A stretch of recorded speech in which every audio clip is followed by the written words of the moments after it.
This episode of the Future of Work podcast is brought to you by ServiceNow. Today's workforce expects consumer-grade service experiences, but HR is too busy manually responding to repetitive employee inquiries, leading to lengthy resolution times and frustrated workers. With ServiceNow, you make service delivery more efficient for HR and provide fast, personalized employee service, even for cases that require action from other departments. This year, Forbes also named ServiceNow the world's #1 most innovative company. I've also personally known Pat Waters, who's the Chief Talent Officer at ServiceNow for several years, and I'm always impressed and inspired by the work she's doing in the HR space. According to their CEO, John Donahoe, not only is ServiceNow helping to make the world of work better for people, but they're leading by example in using their own technology and platform to drive a truly digital and employee-centric experience within their organization. You can learn more by visiting servicenow.com/HR. And of course, don't forget to subscribe to the newsletter to get access to the podcast episodes right when they are released, along with transcripts, free training videos I create, and a bunch of other fun stuff. You can do that at thefutureorganization.com/newsletter. You know, there's a lot chatter and noise around AI, machine learning, automation, and it's really interesting because it's no different than any new technology that comes out, right? The hype is always so much better than and so much more interesting than the reality, right? So I'm really excited about the technology because I think there's so many applications that we can utilize technology to help our people be better or help our customers become more efficient. But the reality is, you know, when it comes down to machine learning and AI, is that we're still kind of far away from the day where a customer can talk to a machine and resolve 100% of the issues that they might be able to do so with a human. That's Andy Lee, founder, chairman, and CEO of Alorica, a customer experience provider with around 100,000 employees in 130 locations around the world. Alorica provides staffing, facilities, and technology to companies in various industries ranging from healthcare to travel to retail and everything in between. Andy built one of the first cloud-based software-as-a-service customer contact management applications, which eventually gave him the basis of what became Alorica in 1999. Today, we are exploring what skill sets are needed for the future of work, why Andy feels that the AI hype is not based in reality, a look at the ethics and social responsibility behind outsourcing to technology, and how Alorica is investing in microlearning. The workforce, which used to just do like what I would call turn and type or answering simple questions or like routine tasks, right? How do we teach a workforce that does routine tasks to be able to think more critically? And I think that's one of our biggest challenges going forward, because the routine tasks are pretty much all, those are the jobs that will be most at risk. And we've got to teach more people more critical thinking. This is Jacob Morgan, best-selling author, speaker, and futurist. Welcome to the Future of Work podcast, where every week I speak with C-level executives, business leaders, and authors to explore how the workplace is changing and what the future of work is going to look like. The goal of this show is to give you the insights, the ideas, and the inspiration to help future-proof your career and your organization. If you want to get access to more content, such as podcast transcriptions and information on working with me or having me keynote your next event, you can visit thefutureorganization.com. If you get a few seconds, please rate the podcast on iTunes or whatever your preferred channel is. It really helps the show, and I personally appreciate it since the podcast does take quite a bit of effort to produce. In case you are interested in sponsoring the podcast or working with me, my email is jacob@thefutureorganization.com. Lastly, I launched a new community called The Future If, which is a network of business leaders, authors, and futurists, some of whom are podcast guests, who explore what our future can look like if certain technologies, ideas, approaches, and trends actually happen. Each week, we explore a new topic, which ranges from autonomous vehicles, AI and automation, leadership and management, biohacking, and anything and everything in between. If you want help figuring out hype from reality and are interested in having deeper conversations about the future, then I encourage you to visit thefutureif.com. Thanks for coming along on this journey, and I hope you enjoy the Future of Work podcast. Hello, everyone. Welcome to another episode of the Future of Work podcast. My guest today is Andy Lee, CEO of Alorica. Andy, thank you for joining me. It's great to be here, Jacob. So I have lots of questions for you today, but before we jump into that, I'd love to learn more about you, as I'm sure with the listeners. So why don't we start with, what do you do and what does your day look like as CEO of Alorica? It's a great question, Jacob. I'd say every day is a little bit different. I run a company that has around 100,000 employees around the world. We have incredible clients and partners across the entire spectrum of all industries, from healthcare to retail to e-commerce to consumer electronics, communications, cable. And so I spend a lot of my days either speaking with clients about the challenges that they're facing and the things that they hope to accomplish in terms of becoming better engaged with their consumers and customers, and finding different ways to understand and hear their voice. I spend a lot of time internally with our people, understanding our people and understanding what's important to them, what we can do to help make our people more successful, more effective, more efficient, more satisfied with the work they're doing. And I spend a lot of time thinking and working with our technology teams to understand what's available, how we're approaching solving those problems that our customers and our employees are facing, and how we make our business better. And then, I wish I had more time to do this, but I do spend a lot of time thinking about what the future of the world looks like and how we best fit into that into that future ecosystem. And how do you start your day? So, what time are you up in the morning? Do you have a regular routine that you practice, or is every day just kind of all over the place?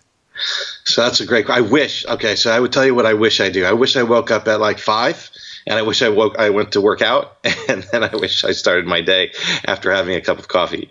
But I'm not a super early person, so I typically wake up at 7. And the first thing I do, unfortunately, which I know that every study tells you not to, is I look at my phone and check my emails and see if there's anything on fire. I drink a cup of coffee, and then hopefully I get to see my kids before they go to school. And then I usually get in the office around 8 and start meetings or calls then. And basically, the day's filled pretty much with meetings or either over the phone or in person, and going through reports or traveling. So there's a lot of travel that's required in the job as well. And how did you get to become CEO? Because I heard that you actually started off with your own business as a kid. You had vending machines, then you did exporting confectionery and beverages to Taiwan, and now you're the CEO of a company with over 100,000 people. So how did you go from vending machines to confectionery to CEO of Alorica? That's a great question. So I started, actually, I'm the founder of Alorica. I started the company in 1999, and what I really had started the company to do was to we actually we had started as a software as a service provider around the same time as Salesforce. And at that time, Salesforce was focused primarily on CRM from a sales perspective. And we were primarily focused on providing a software as a service for from a service application perspective. And we were primarily focused on helping computer and technology companies be able to manage their products and customers from an end-to-end perspective. So, somebody buy a computer, and we would be able to track that customer and their computer from the time they bought it all the way till the time that it was disposed of. So and handle everything in between, and create deep insights into the product and the reliability and the opportunities for improvement. As well as manage that customer through its life cycle, finding different ways to, sell different components and peripherals and other things to them. So it was we were early in terms of the technology, and we were really big in terms of what we were trying to solve.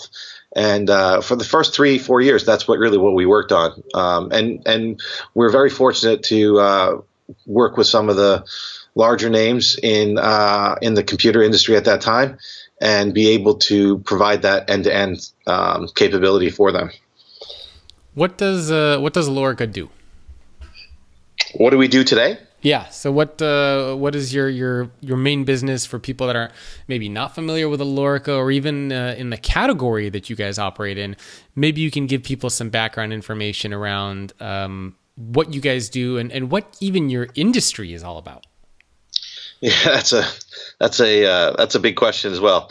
So, we are probably the best way to put it is we're a customer experience provider, right? So the largest companies in the world ask us to engage with their customers on their behalf, which means when a consumer buys a product or subscribes to a service like a wireless phone or cable, or does e-commerce shopping, or in any way, shape, or form engages with any company. So could be your healthcare company, it could be your bank, your credit card, your insurance, your Uber, your Lyft, your airline, hotel. In each one of these instances, customers engage with these companies through multiple channels of communication, which include voice, email, chat, social media. And so on our clients' behalf, we provide the staffing, the facilities, the technology to engage with those consumers to solve their problem, to take an order, or to resolve whatever issue that they may have, or inform them of something that they need to know. So I probably the best way to say it is that we are a provider of skilled labor to solve problems for our clients.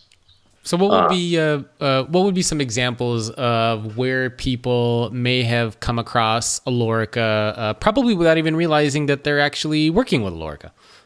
So if you were to call your wireless provider and ask about your bill, or want to change your plan or upgrade your phone, you would probably most likely be speaking to one of our associates. If you're calling your cable company and wanted to add a different package or purchase a pay-per-view, you might be speaking with us.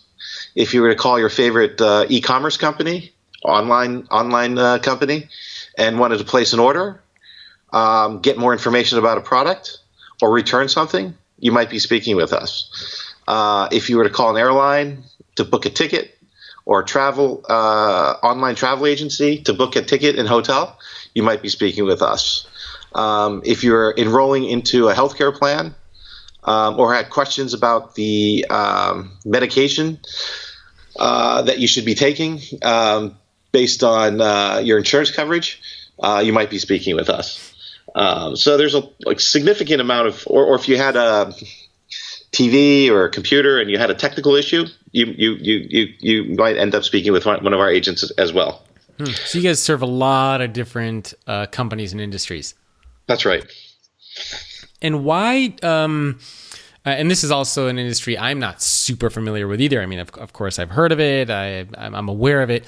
But why don't a lot of these companies, I mean, why go with an Alorica instead of, why aren't they hiring these employees themselves and just doing everything in-house? Well, I think, as businesses have evolved, businesses continually ask themselves, what are we best at, right?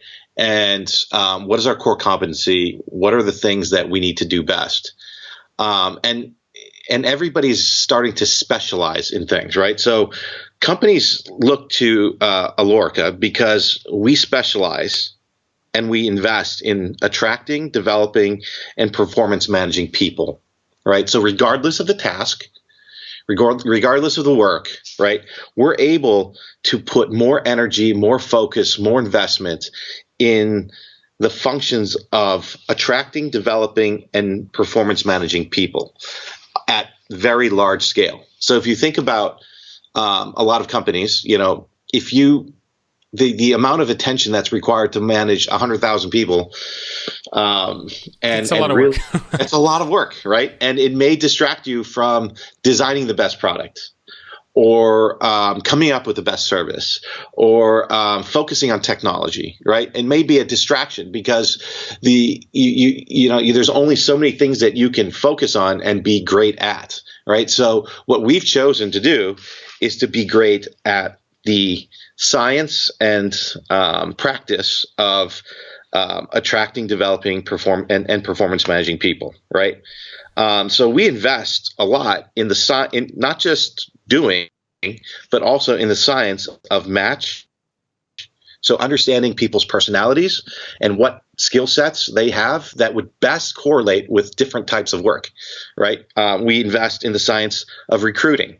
How do we find those people in all the different labor markets that we reside in, right? And then we invest a lot in the science of training and learning. How do people best learn? How do we help people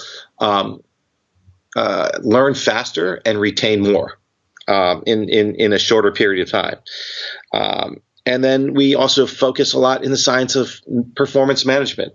How do we understand where people are being successful and help them do that more consistently? And how do we find out where areas that people are struggling and help them to become competent quicker?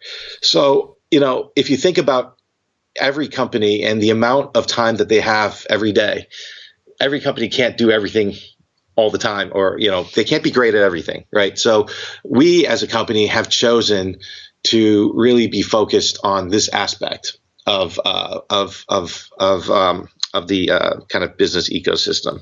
And I think that's why companies call us, because we're able to find large quantities of people that match their criteria, and we're able to attract them, train them, and manage them to deliver very specific outcomes for our clients, which typically include a customer satisfaction metric or a efficiency metric. Mm. And the category, for those not familiar, BPO, business process outsourcing, right? Is that the?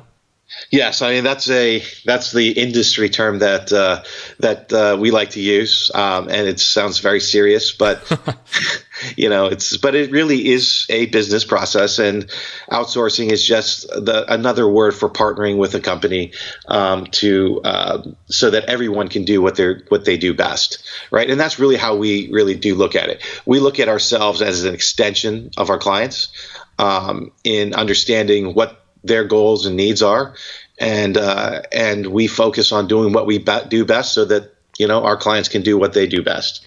I imagine this is probably a very tough industry to be in because you have so many different customers all over the world. You have employees all over the world. Each one of them are working with different customers. They have to know different products, different information.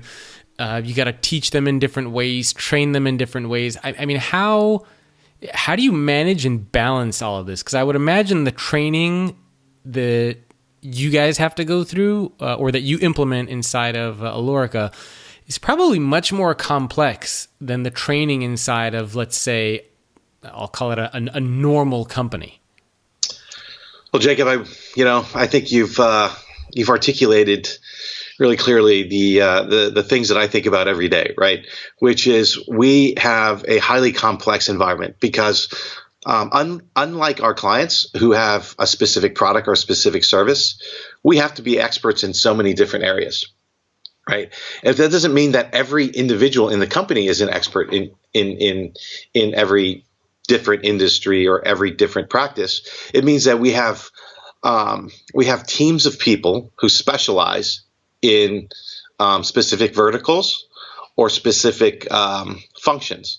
So we have teams of people who are focused in training, right? So in terms of the science of learning, right? So we have a platform that really focuses in on how people learn most effectively.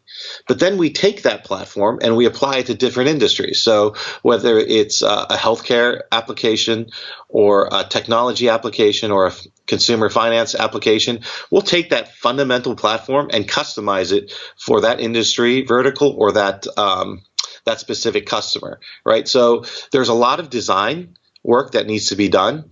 And it requires that we have lots of people with lots of different skill sets. So that, again, our biggest challenge is to continually find people who have very specific skill sets that we can slot into different areas of the company to be able to serve our customers better.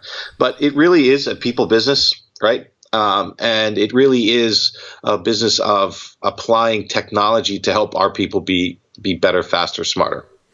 Well, I guess speaking of technology, there's a lot of conversation around AI and automation and jobs and what the future of all that is going to look like.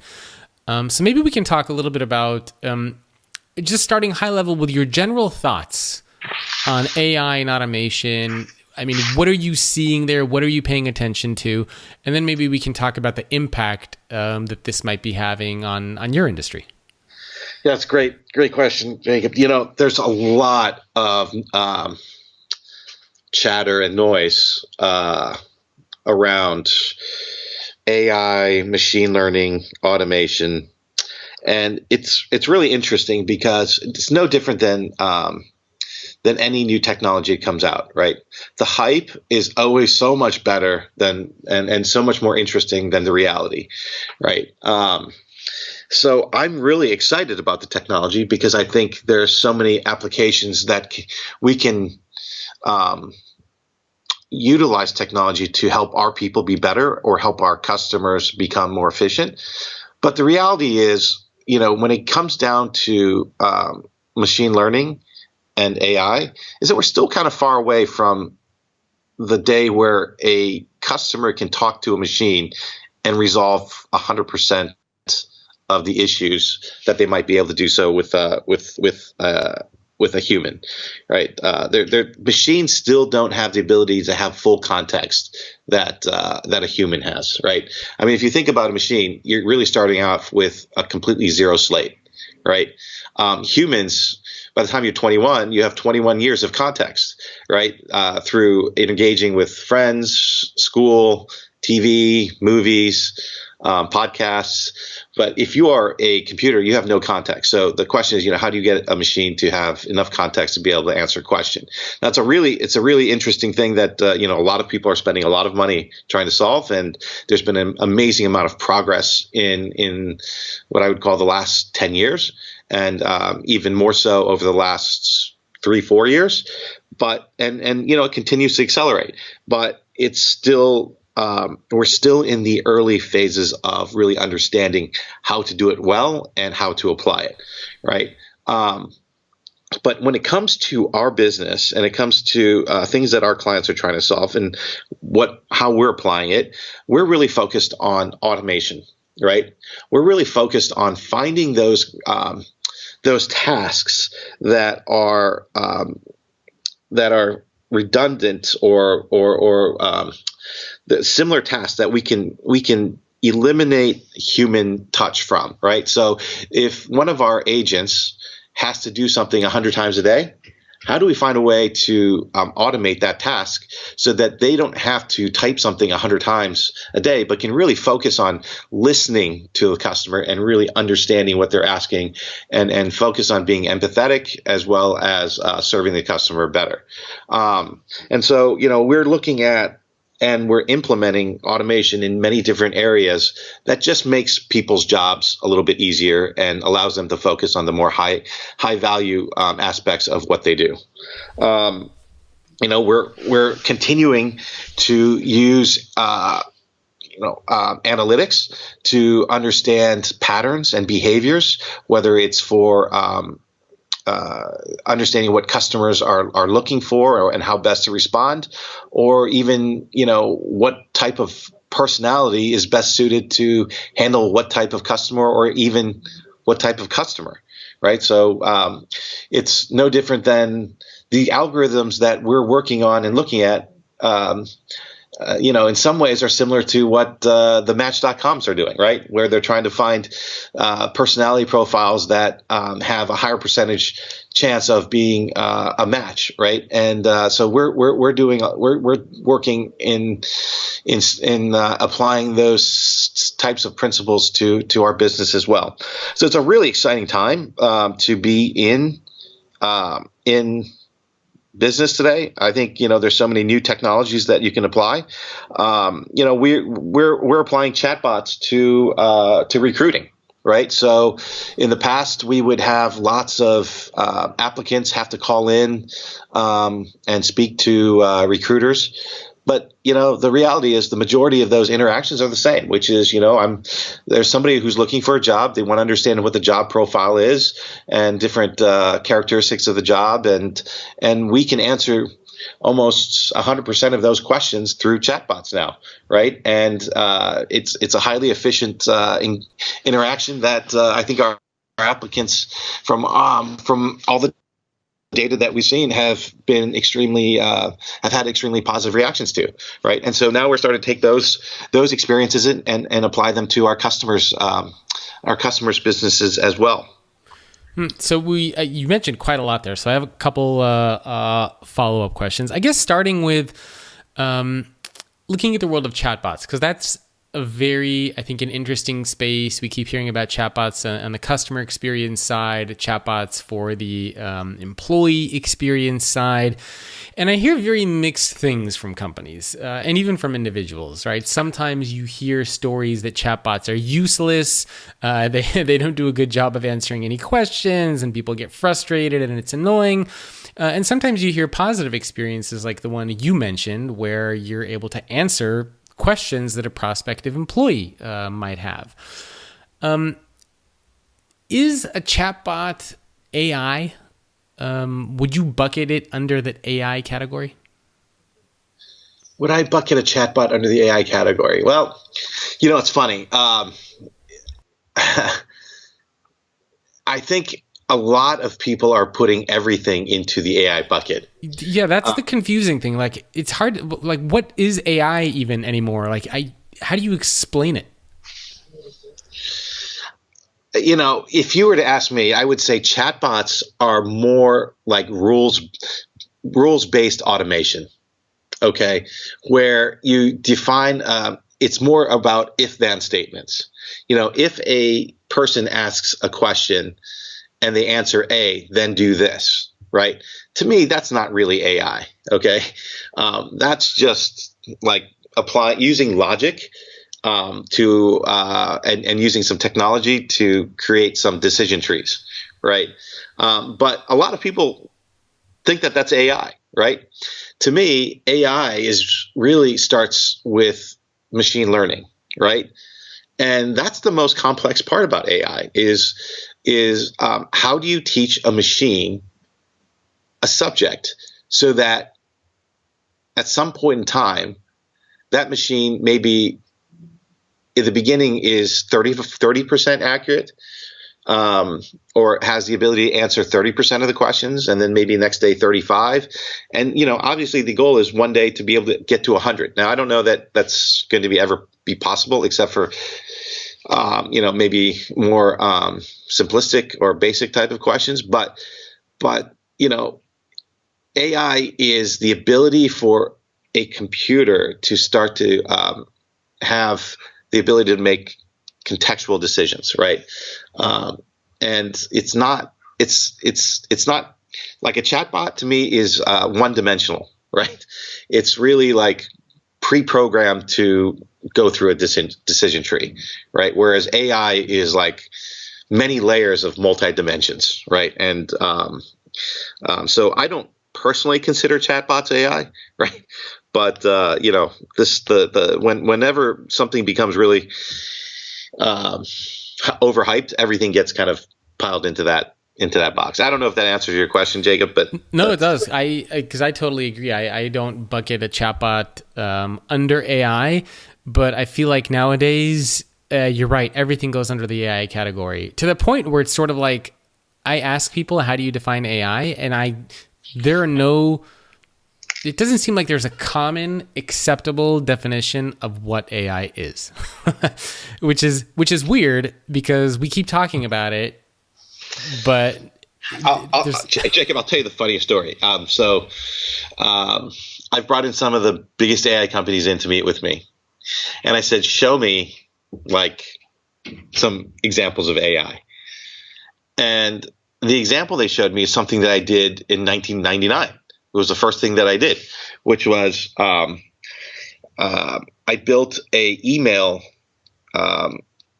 response engine where a customer would write an email, and we would categorize those. We would be able to extract the contents of that email, and then have multiple pre-populated answers on the screen for an agent to pick from. And this was in the 90s. You did this, yes. Right. And so it's like, well, if the customer said, I have a question about product X and it's regarding Y, like this type of problem, can you help me? Like, what should I do? Right. And so then on the right, it's when that email came in, the agent would see that customer email and they would see, some possible answers on the right hand side of the screen that had answers that were associated to the words and context that was in the email. Right. So this is 1999. Right. So and they would read the email, then they would read the response and they'd click on the one that most was like it, and it would populate the email. They make a few changes and hit send. Right. And that would take where that email might have taken 10 minutes in the past. It took like 2 minutes, 1 minute. Right. So when I asked some of these really big companies who are really focused, spending a lot of money on AI to show me an application, that's what they showed me. Right. And then my kind of thought was, well, that's really funny. Like, I didn't know I was doing AI in 1999. Right. But so what did you say when they showed you that? Were you like, you need to leave right now? No, I was, we're much more polite than that here. But we did say that, that seems extremely simplistic, and it seems more like a rules-based decisioning system than real AI. But like I said, the technology companies are fantastic at marketing, right? And you've got to build the hype, but you've got to dig into the hype, right? And when you really dig into the hype, what you really find is a lot of what's being done to make things look really sexy and interesting is that behind the scenes, it's just a decisioning tree at the moment. Now, I'm not saying in the next 5-10 years, right, there aren't going to be incredible applications, right? But a lot of, like, if you really ask people to show you something, a lot of what I see today is that basic, right? So, but that's technology doesn't move forward unless you sell a little bit of hype while you're working on the reality, right? So, yeah. In fact, I don't know if you saw a recent article in the Wall Street Journal. They were talking about IBM Watson, and there was a lot of years ago. A lot of people were saying that IBM Watson would help cure cancer. It would be really great at diagnosing all these things.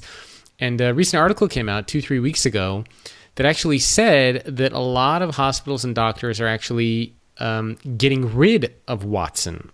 And Watson has not lived up to the hype, and it largely failed to do what everybody thought it was going to do because the field of cancer research is changing so quickly that they're not able to update things all the time, that oftentimes IBM Watson, it diagnoses basically the same way that a human would.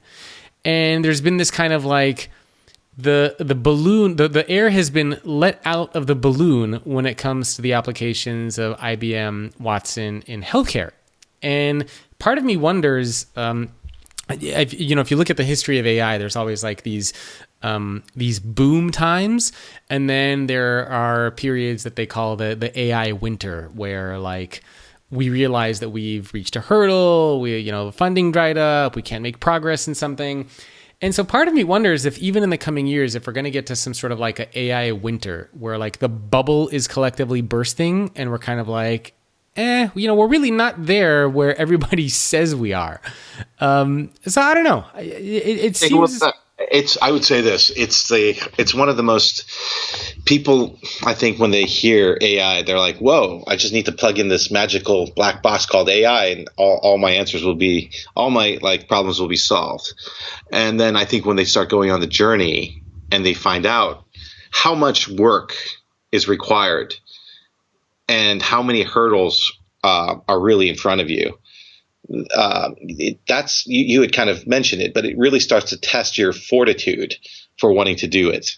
You think about, you were mentioning Watson. I mean, they said many, many years ago that they would have saw like Watson would beat a chess player. If you really think about how many years it took to do that, I think it was 20. It was 20 plus, right? Yep. I think if I'm not mistaken, I could be wrong. So don't quote me on it. But my recollection is 20 plus years. Right. So the question for every company is, how committed are you, right? And to that path, because it is not a like plug it in and watch it solve problems process. It is something like you mentioned that requires continual focus, energy, investment, and you know what? There's probably for 99 failures, there's probably one success. Right. Yeah, there's a famous Jay-Z song, right? I got 99 problems, but blank ain't one. I won't repeat it. But it's, I mean, you have 99 failures, exactly. And you maybe get one success.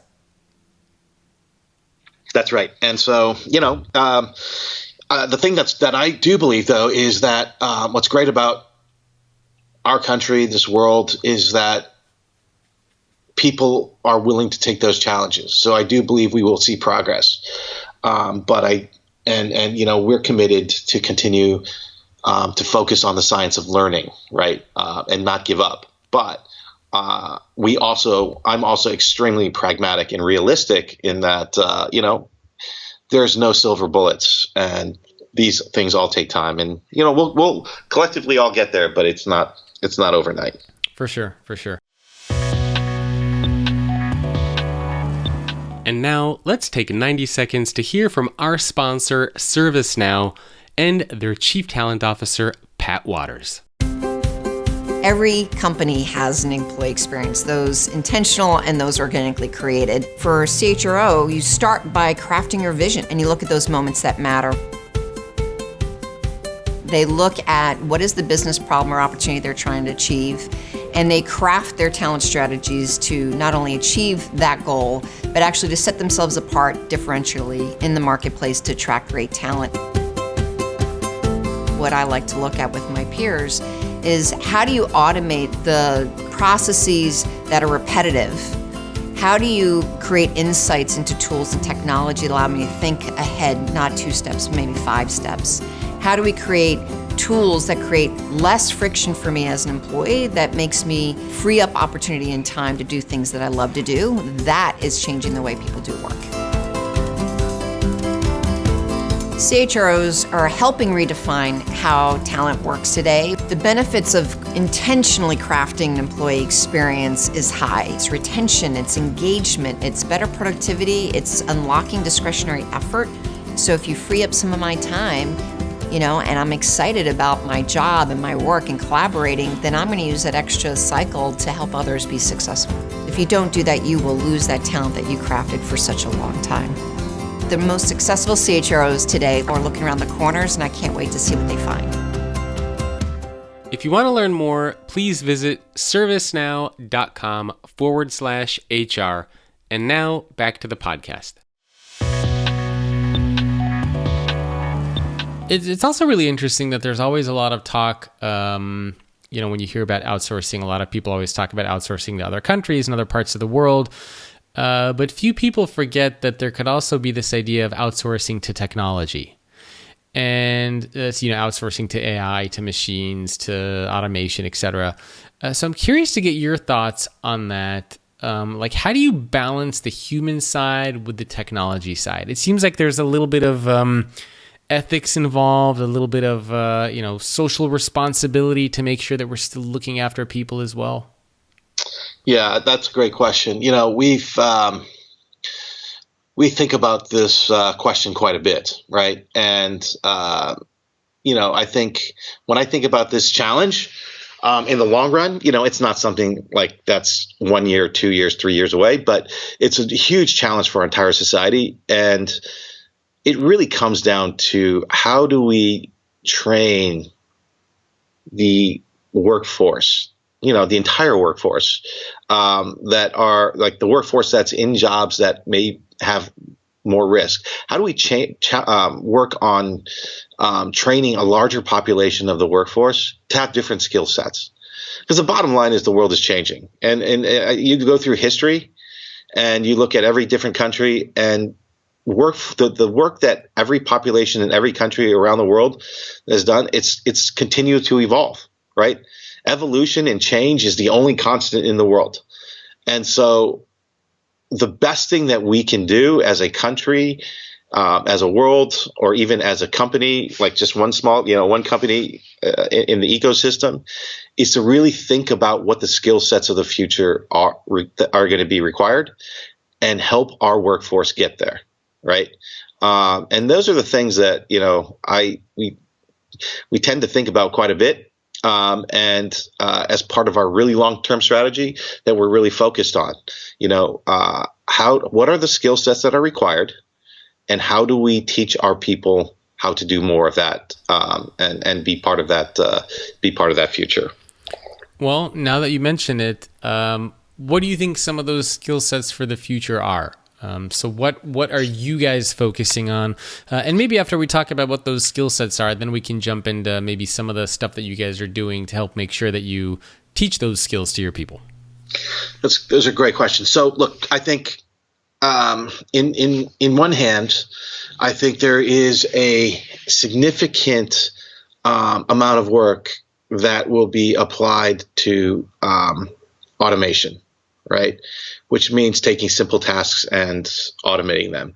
And that requires heavy process and technology-driven skills that can study workflows and find ways to create efficiency through that, right? So these are skill sets like Six Sigma skill sets and engineering skill sets. And so we've got to create more people who understand how to do that type of work. And that's a very logical kind of sequential type of work. And so, I think having really strong logic and ability to apply logic to process and engineering is really critical. Now, our workforce today that is on the phones, right, that we're used to answer really simple questions like, what's your bill? Like a customer calls in and say, hey, what's my monthly bill? How much do I owe this month? Right. And all they have to do is look in the system and provide an answer. Well, those kind of tasks aren't going to be really required in the future. But what will be required is more complex questions. And what's really interesting is, how do you define complex, right? What is the definition of complex? And I think the definition of complex, when I look at it in terms of the type of work we do, which is answering customer questions, is that you need people to have really strong listening skills and the ability to understand the context of what a customer is really asking for or asking, because the questions no longer are like a binary question of yes or no, like 0 or 1, right? The questions are like require the ability to apply a set of logic to a specific set of contexts, right?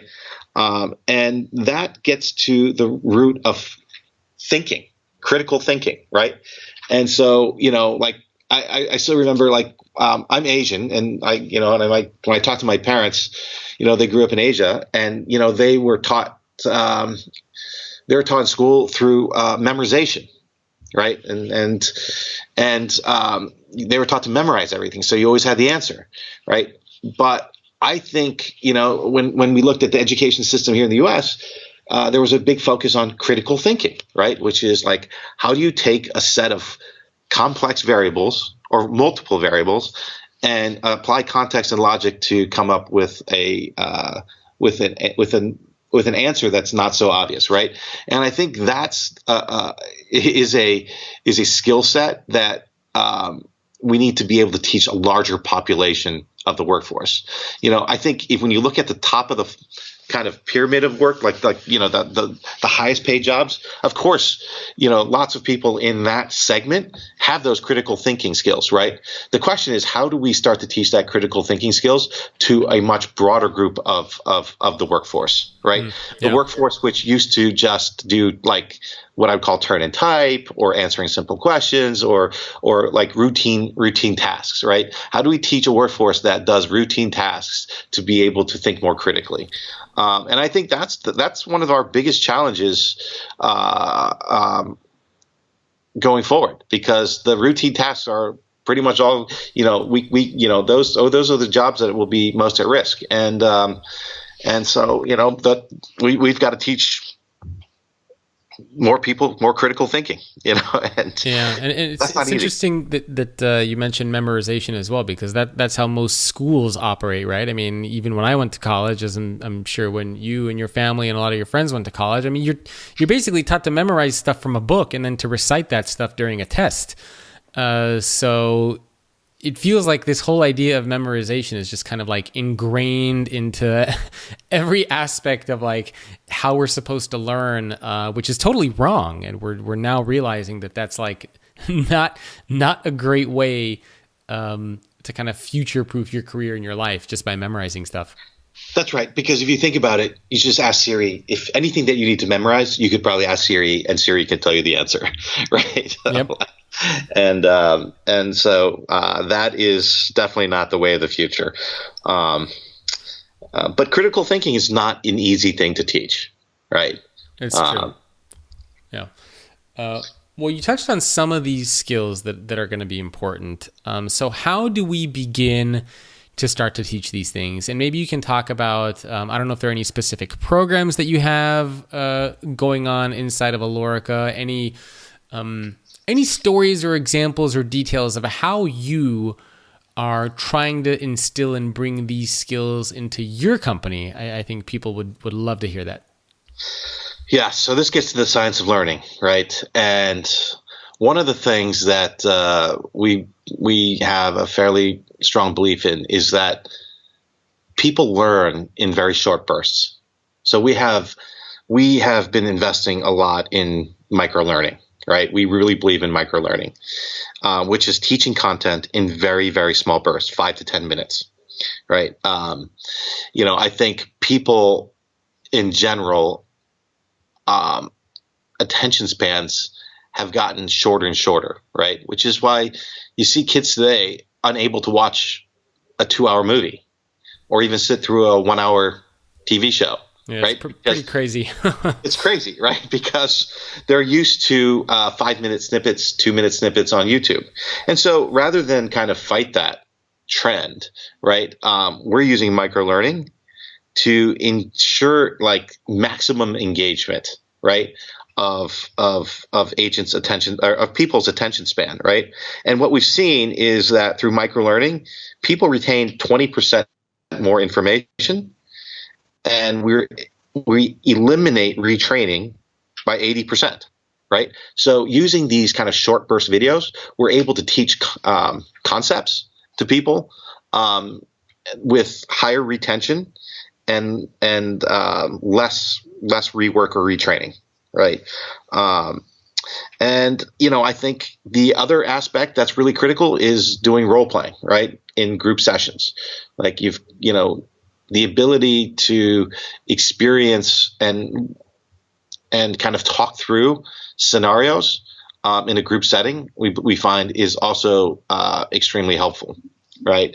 So you take a complex situation, you listen to a customer call that has like no black and white answer. You in a group setting, you dissect the call and how it was handled, and you discuss. Okay, where did we do well? Where were there opportunities? And we talk about the different paths and the different outcomes, and everybody kind of learns together, right? And has shared experience. So that's, there's no substitute for that, quite honestly, right? Because that's where you create a safe environment where people can ask questions and people learn through discussion, right? We believe it's short bursts and through discussion that people actually have the best ability to learn. And within our organization, we have Alorica Academy, as well as the Alorica Language Institute, right?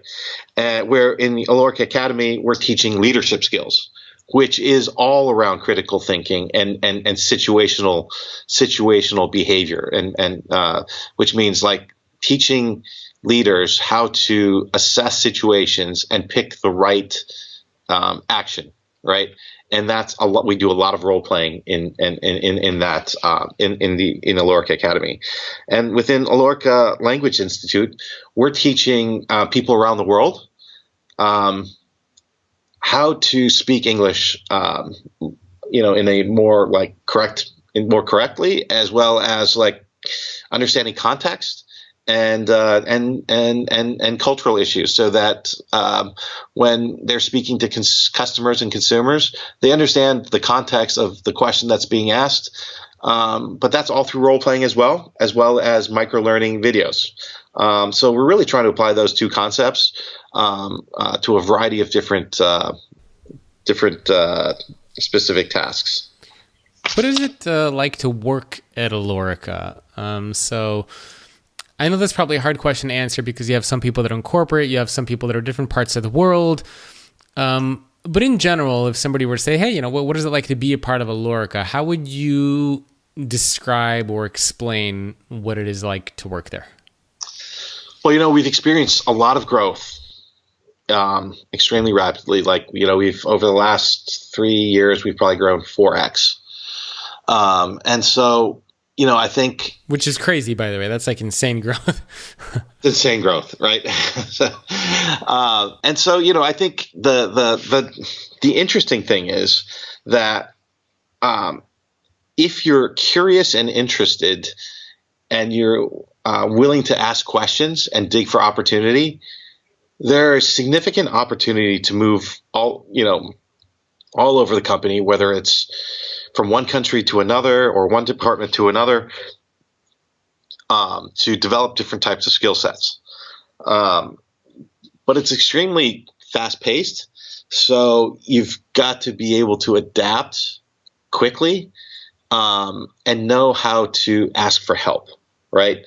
And know how, like, I think one of the best things that I see in our company is there is a lot of pride in mentorship, right? Wherever you go in the company, it doesn't matter what part of the world, doesn't matter what function.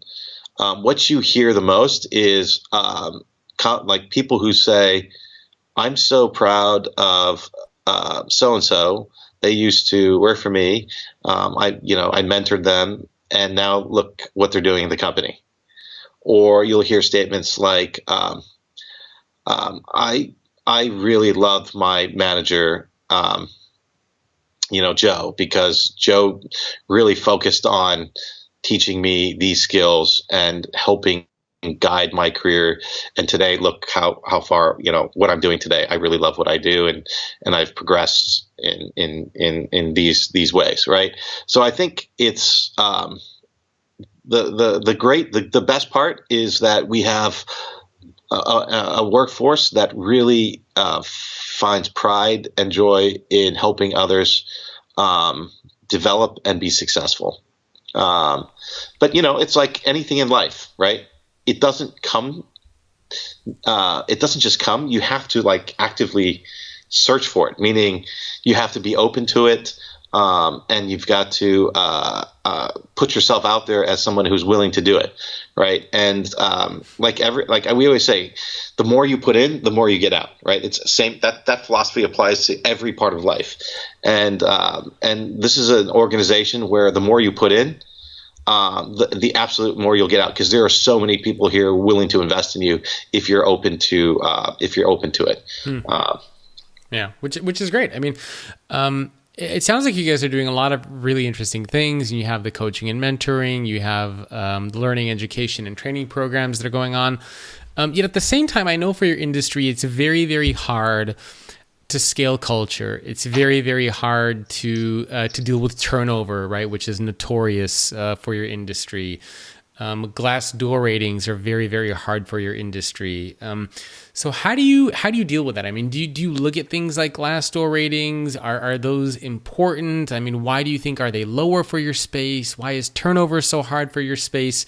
Because you would think that if companies like Alorica are offering these opportunities, they'd be these amazing places to work and everybody would want to be there.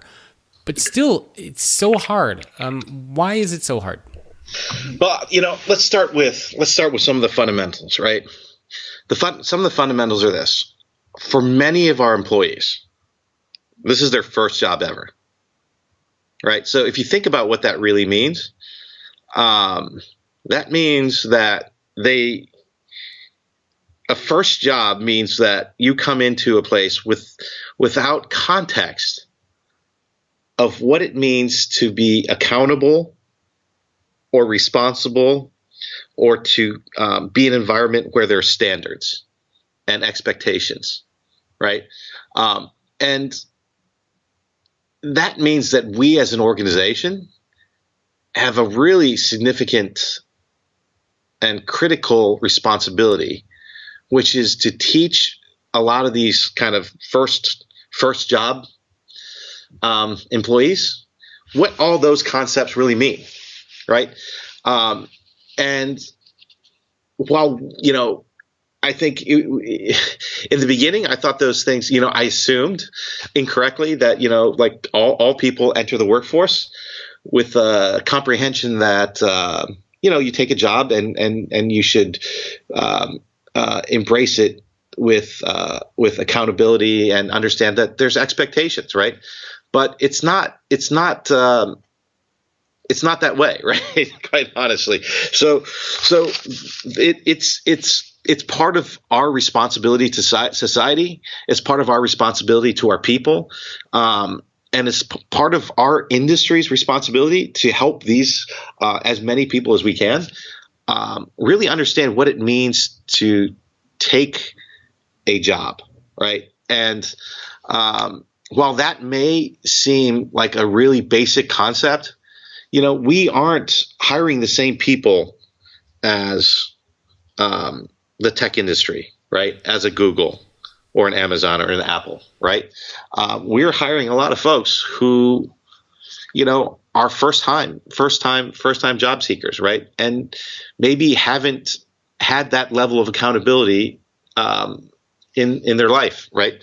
And so we have a lot of fundamentals and basics that we have to help our workforce understand, right? Now, that being the case, right, that's our responsibility. That's part of our responsibility. And so, at the same time, we think about things like Glassdoor as a platform that employees use to share their thoughts and concerns. We think it's an opportunity for them to it's an opportunity for them to have a voice. Now, we have lots of internal opportunities for our employees to give suggestions and as well as share thoughts and concerns. But that's just one more channel, right? Like no different than our clients. We have many, many channels which we try to create for our employees to speak to us and let us know how they're thinking.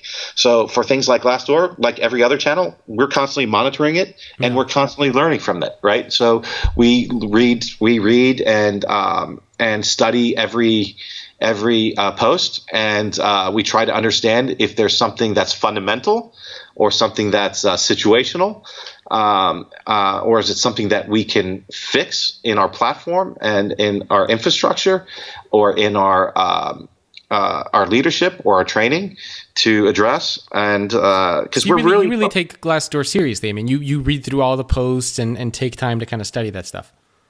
100%, just like we do for every internal channel, right? Yeah. We have internal emails and post places where employees can post thoughts and concerns. We read everything, right? Because we're always focused on enhancing our employee experience, and we learn a lot from these. There's been so many things that have come out through these different channels that we've looked into and said, hey, wow, that's an opportunity, right?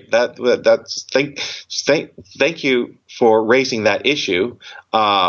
That's a systematic issue that we need to go address. Could be a technology issue, could be a process issue, could be a training issue, but we take every single one of them very seriously.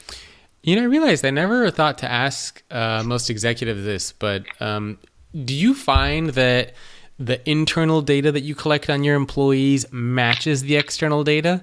So, for example, if you were to look at your Glassdoor score, does your internal survey that you do reflect that, or do you find that they're very, very different as far as what the employee survey says versus what Glassdoor says? It's interesting.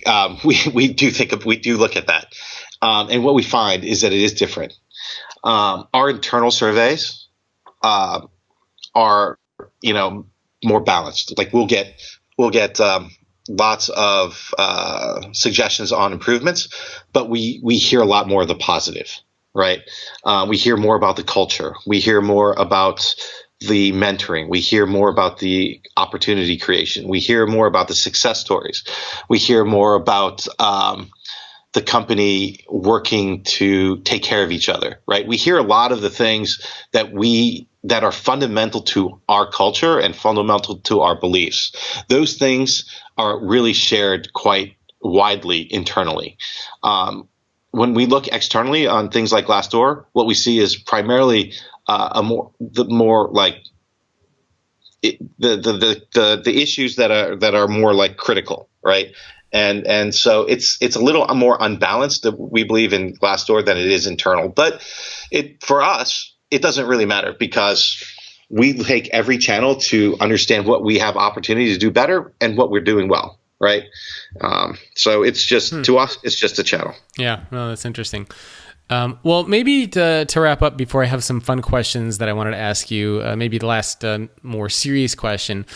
Maybe we could look at how technology has progressed over the years. So earlier on, you mentioned that the future of AI and technology and automation in 5 to 10 years is probably going to be at a very different place than where it is now. Are you optimistic about the future? I mean, what is your outlook or your perspective on where technology is going in 5 to 10 years? The impact that technology will have on jobs. I mean, what's your thought on where we're going? I think it's the technology has only taken us forward, right?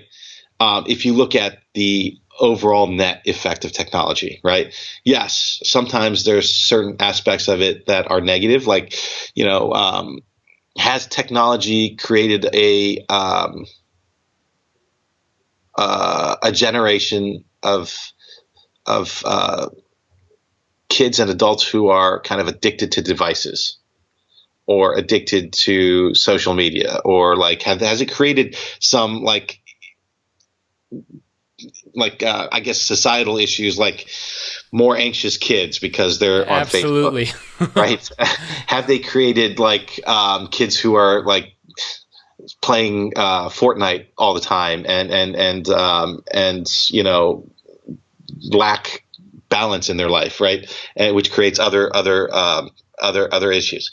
Yes, those are all kind of byproducts of technology and advancement. But when you look at the overall impact of technology, it's always a net positive, because look, it could be technology, it could be a food type. When fast food isn't technology, but fast food had a significant impact on obesity, right? And it's convenient and consistent and quick, but the byproduct was like high cholesterol and weight gain, right? So the same can be said for technology. There's good and bad, but I think the net is good. So when you ask me, like, if you ask me how do I think about technology in the long run, I would always say it's always going to be net positive. But as leaders and people who have the ability to kind of influence how it's used, I think we have to be extremely responsible and understand what some of those potential risks are. So when it comes to technology replacing jobs, we have to be very thoughtful about the pace in which that happens. We have to be very thoughtful about understanding who may be impacted and what are we doing to future-proof that population, and how do we do it in a way with that's extremely responsible, right? And I think the thoughtful leaders are asking those questions and trying to address those issues before they become big issues, right? And I think I'm hopeful. And I'm always optimistic that this country and the leaders within this country always get to the right place. It doesn't mean that there aren't bumps. It doesn't mean that there aren't bad actors, and that it doesn't mean that there aren't CEOs out there who put the interests of their initiatives or their goals ahead of society's. But I believe that there's also enough CEOs out there who understand that there's a responsibility to the greater good, which is understanding those impacts that that technology can have, and working really hard upfront to minimize them, right? And that's at the end of the day, the world has always gotten better, right? Yep. And that's why you have to really always have faith in humanity. Well, I think that's a great way to wrap up. I just have a couple of fun rapid fire questions for you, just so people can get to know you a little bit better. Starting off with, what do you consider to be your greatest failure?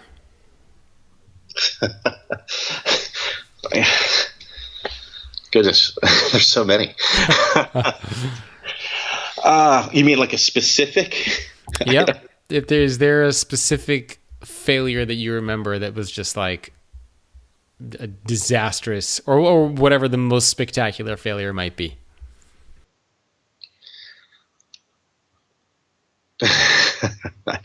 That's a hard one because there's so many to choose from. Give me a second to think about that one. Like that's a tough one. All right. Well, I'm going to jump to I'm starting off with the negative ones first, then we're going to jump to the positive. So the next kind of more negative one is, what's the most embarrassing moment you've had at work?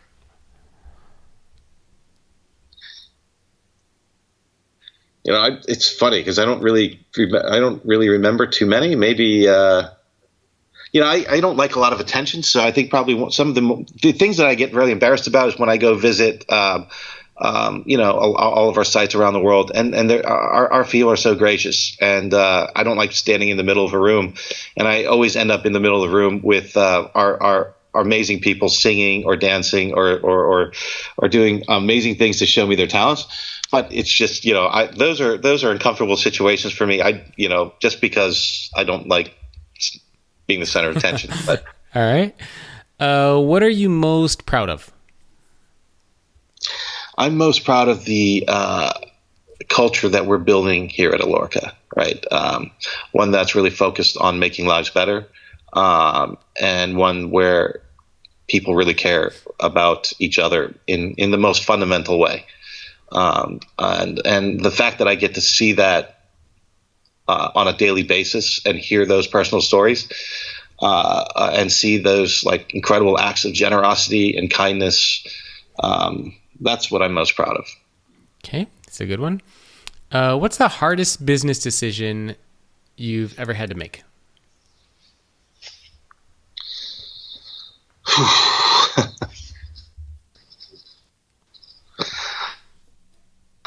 I think the hardest business decisions are always centered around people, right?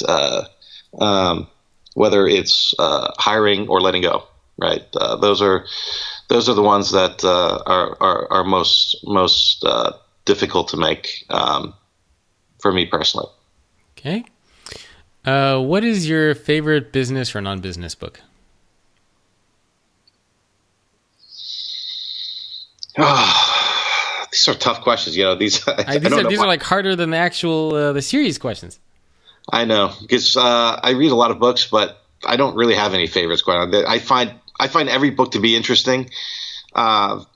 So every book teaches me something different or new, then it's interesting to me. So I really don't have a favorite. What's one that you like, or maybe that you're reading now?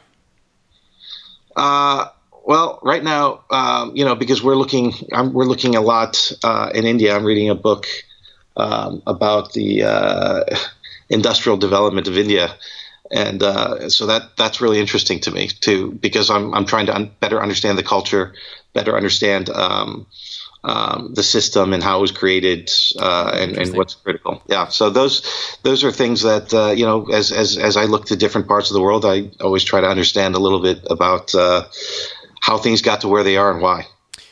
Who's one of the best mentors that you remember having?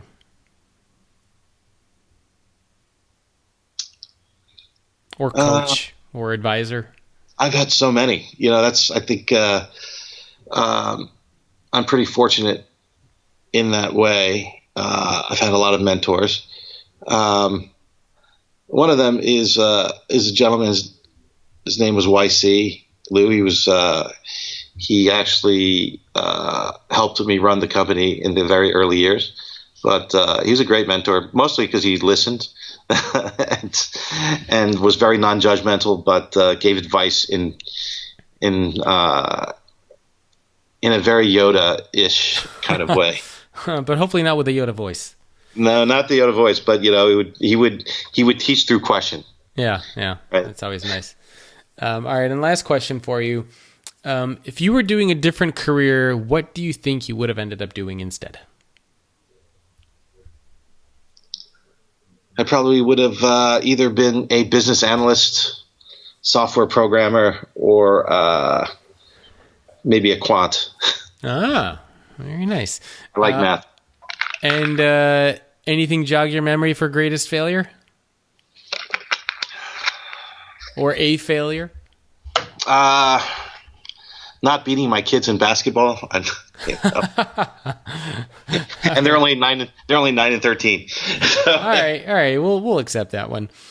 Well, thank you so much for your time, Andy. I know you're quite busy, and we went even over the hour. But where can people go to learn more about you and Alorica and the stuff that you guys are working on? Just go to alorica.com, and you can you can learn more about what we do and how we do it. Very cool. Well, Andy, again, thank you so much for your time. All right. Thanks, Jacob. Talk soon. Yep. And thanks, everyone, for tuning in. My guest again has been Andy Lee, CEO of Alorica. I will see all of you next week.